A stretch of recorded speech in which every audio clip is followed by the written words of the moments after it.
अगर आप मेट्रो में सफ़र करते हैं तो आपके लिए यह सफ़र और भी खूबसूरत होगा। आपको नई तकनीक के साथ मेट्रो के सफ़र का नया अनुभव मिलेगा। ऐसा इसलिए है क्योंकि भारत में परिवहन और यातायात के क्षेत्र में एक नए युग की शुरुआत हो चुकी है। पीएम मोदी ने देश की पहली चालक रहित ट्रेन यानी ड्राइवरलेस मेट्रो की शुरुआत की। इसके साथ ही भारत भी विश्व के उन 7% देशों के विशिष्ट समूह में शामिल हो गया जो चालक रहित परिचालन की सेवाएं पहले से दे रहे हैं। इस वीडियो में आपको इस चालक रहित मेट्रो की विशेषताएं बताएंगे। पूरी तरह से ऑटोमेटेड मेट्रो, जिसको हम बोलचाल की भाषा में ड्राइवरलेस मेट्रो भी कहते हैं, इसका उद्घाटन करने का अवसर मिला। ये दिखाता है कि भारत कितनी तेजी से स्मार्ट सिस्टम की तरफ आगे बढ़ रहा है। आज नेशनल कॉमन मोबिलिटी कार्ड, इससे भी दिल्ली मेट्रो जुड़ रही है। पिछले साल अहमदाबाद से इसकी शुरुआत हुई थी। आज इसका विस्तार दिल्ली मेट्रो की एयरपोर्ट एक्सप्रेस लाइन में हो रहा है। आज का यह आयोजन अर्बन डेवलपमेंट को अर्बन रेडी और फ्यूचर रेडी करने का प्रयास है। साथियों, भविष्य की जरूरतों के लिए देश को आज तैयार करना, आज काम करना, ये गवर्नेंस का अहम दायित्व है।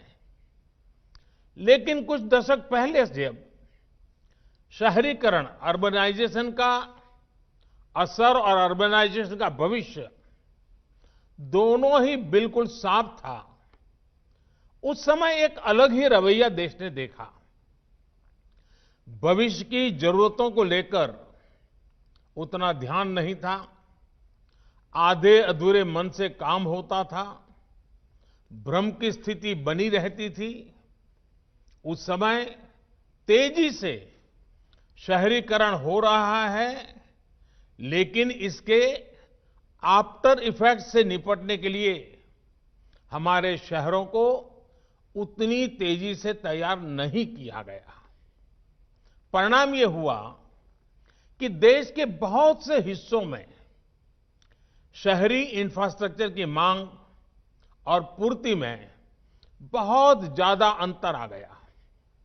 साथियों, इस सोच से अलग आधुनिक सोच ये कहती है, शहरीकरण को चुनौती न मानकर एक अवसर की तरह इस्तेमाल किया जाए।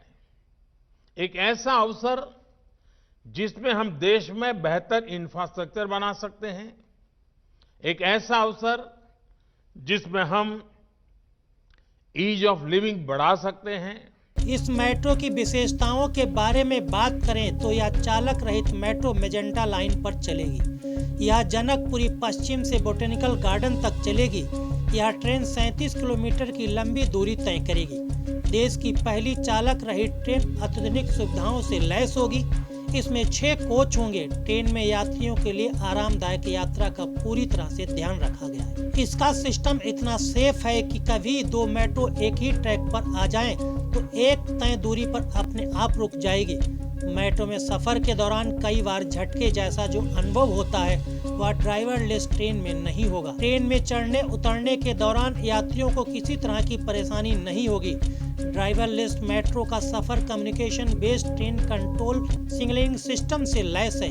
यह सिस्टम एक वाईफाई की तरह काम करता है। यह मेट्रो को सिग्नल देता है जिससे वह चलती है। मेट्रो ट्रेन में लगे रिसीवर सिग्नल मिलने पर मेट्रो को आगे बढ़ाते हैं। विदेशों की कई मेट्रो में इस सिस्टम को यूज किया जाता है। दिल्ली मेट्रो की ओर से बताया गया कि स्वचालित ट्रेन की अधिकतम रफ्तार 95 किलोमीटर प्रति घंटा है। औसतन गति 85 किलोमीटर प्रति घंटे की है। ट्रेन में शानदार ब्रेकिंग सिस्टम, लाइटिंग और एयर कंडीशनिंग सिस्टम लगाया गया है। ट्रेन के प्रत्येक कोच में 380 यात्री यात्रा कर पाएंगे। पूरी ट्रेन की अगर बात करें तो करीब 2280 यात्री एक बार में यात्रा करेंगे। मेजेंटा लाइन के बाद 57 किलोमीटर लंबी पिंक लाइन पर भी ड्राइवरलेस मेट्रो की शुरुआत की जाएगी। जब पिंक और मेजेंटा लाइन तैयार की गई थी तो इन्हें communication based train control signal system से लैस किया गया था। The international association of public transport के मुताबिक 2019 तक दुनिया के 46 शहरों में 64 ऑटोमेटिक मेट्रो ट्रेन चल रही थी।